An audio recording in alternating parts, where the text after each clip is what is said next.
जब हम अंतरिक्ष के बारे में सोचते हैं तो दिमाग में क्या आता है? जगमगाते तारे, खूबसूरत गैलेक्सीज, है ना? पर क्या ये पूरी कहानी है? क्या हो अगर ब्रह्मांड जितना सुंदर है उससे कहीं ज्यादा भयानक है? आज हम अंतरिक्ष के उसी डरावने अंधेरे पहलू को एक्सप्लोर करने वाले हैं जो सच में अंदर तक हिला देता है। चलिए 1968 में चलते हैं अपोलो 8 मिशन। और ये तस्वीर सामने आई अर्थराइज। इसे इतिहास की सबसे सबसे प्रभावशाली तस्वीरों में से एक माना जाता है। लेकिन जरा ध्यान से देखिए, कुछ लोगों को इसमें प्रेरणा नहीं बल्कि डर दिखता है। ये जो हमारी छोटी सी नीली दुनिया है ना, इसके चारों तरफ ये जो गहरा अंतहीन कालापन है, ये हमें चीख चीख कर याद दिलाता है कि हम कितने अकेले हैं और कितने छोटे। पता है, इस डर का एक नाम भी है। इसे कहते हैं एस्ट्रोफोबिया, मतलब अंतरिक्ष और उसमें मौजूद तारों ग्रहों का डर। और ये मत सोचिए कि ये कोई अनोखी बात है, ये एक बहुत ही आम डर है। बहुत से लोग जब ब्रह्मांड की इस विशालता के बारे में सोचते हैं तो उन्हें एक एक अजीब सी बेचैनी होती है, और ये बिल्कुल नॉर्मल है, एक नेचुरल ह्यूमन रिएक्शन है। तो ये जो डर है ना, ये किसी दूर दराज की गैलेक्सी से नहीं आता। नहीं, इसकी जड़ें तो हमारे अपने घर में है, हमारे सोलर सिस्टम में, हमारे सबसे करीबी कॉस्मिक पड़ोस में। कभी मंगल या शुक्र की सतह की तस्वीरें देखी हैं? वो एक अजीब सी फीलिंग देती हैं। मतलब वो थोड़ी बहुत धरती जैसी तो दिखती हैं, पर फिर भी कुछ कुछ गलत सा लगता है। एक तरह का अनकैनी वाली इफेक्ट। ये एक साफ इशारा है कि भाई ये अपना घर नहीं है। और बृहस्पति और शनि जैसे गैस जायंट्स का तो क्या ही कहना। वहां तो पैर रखने के लिए कोई जमीन ही नहीं है, बस गैस का एक अंतहीन घूमता हुआ तूफान है। अच्छा, स्कूल की किताबों में सोलर सिस्टम का डायग्राम याद है? सारे ग्रह कितने पास पास लगते थे, है ना? पर असलियत तो बिल्कुल अलग है। हमारा सोलर सिस्टम ज्यादातर खाली है, बिल्कुल वीरान। ग्रहों के बीच इतनी ज्यादा दूरी है कि यकीन करना मुश्किल है।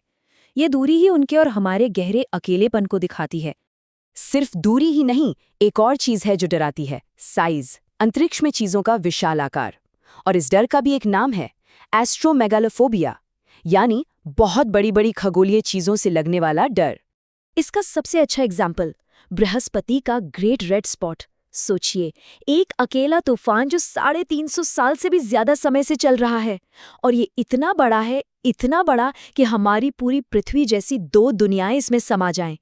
इस स्केल को, इस विशालता को हमारा दिमाग समझ ही नहीं पाता, और बस यही एहसास डर पैदा करता है। अगर हमारा सोलर सिस्टम इतना बेचैन करने वाला है तो जरा सोचिए इसके बाहर क्या होगा। हमारे सौर मंडल से परे ब्रह्मांड और भी ज्यादा अजीब और भयानक हो जाता है।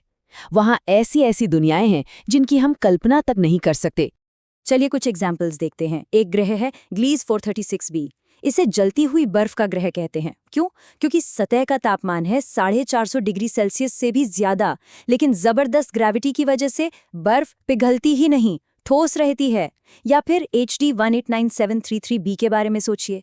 एक ऐसी दुनिया जहां पिघले हुए कांच की बारिश होती है, वो भी 7000 किलोमीटर प्रति घंटे की रफ्तार से। और J1407b, एक सुपर सैटर्न जिसके रिंग्स हमारे शनि से 200 गुना ज्यादा बड़े हैं। मतलब ये दुनियाएं हमारी समझ से बिल्कुल बाहर हैं। और जब हम ब्रह्मांड के सबसे डरावने पहलुओं की बात करते हैं तो एक चीज का जिक्र तो करना ही होगा, ब्लैक होल्स। इनसे लगने वाले डर को कहते हैं मेलानोहीलियोफोबिया। और ये डर क्यों लगता है, ये समझना कोई मुश्किल काम नहीं है। अब तक का खोजा गया सबसे बड़ा ब्लैक होल है 10618। इसका वजन पता है कितना है? हमारे सूरज से 66 अरब गुना ज्यादा, 66 बिलियन। ये इतना विशाल है, इतना विशाल कि हमारा पूरा का पूरा सोलर सिस्टम, जैसे 11 सोलर सिस्टम, इसके अंदर एक के बाद एक समा सकते हैं। इसका साइज, इसकी पावर, हमारे दिमाग के लिए इसे समझना नामुमकिन है। और जानते हैं सबसे डरावनी बात क्या है?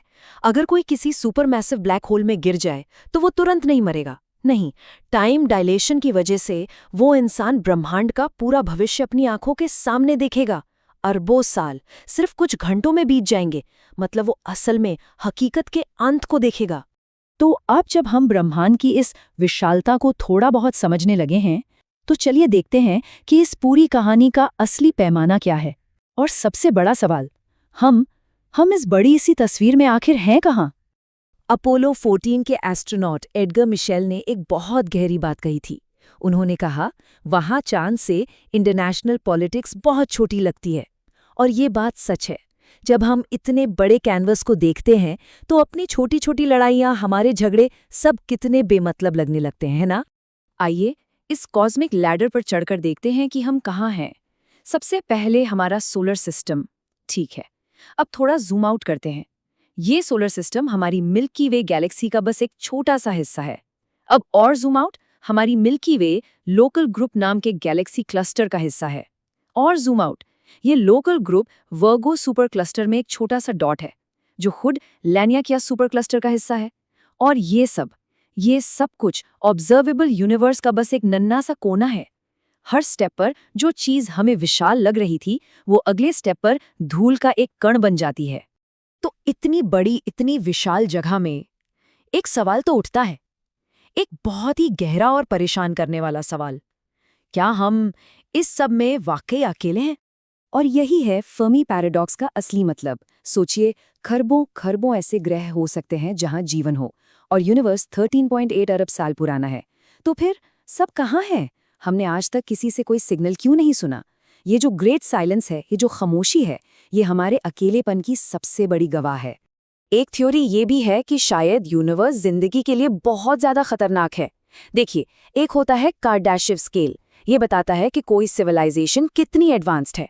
टाइप 1 सिविलाइजेशन अपने पूरे प्लैनेट की एनर्जी इस्तेमाल करती है।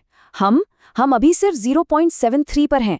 तो शायद कोई भी सिविलाइजेशन टाइप 3 तक, मतलब अपनी पूरी गैलेक्सी की एनर्जी कंट्रोल करने तक पहुंचने से पहले ही किसी न किसी वजह से खत्म हो जाती है।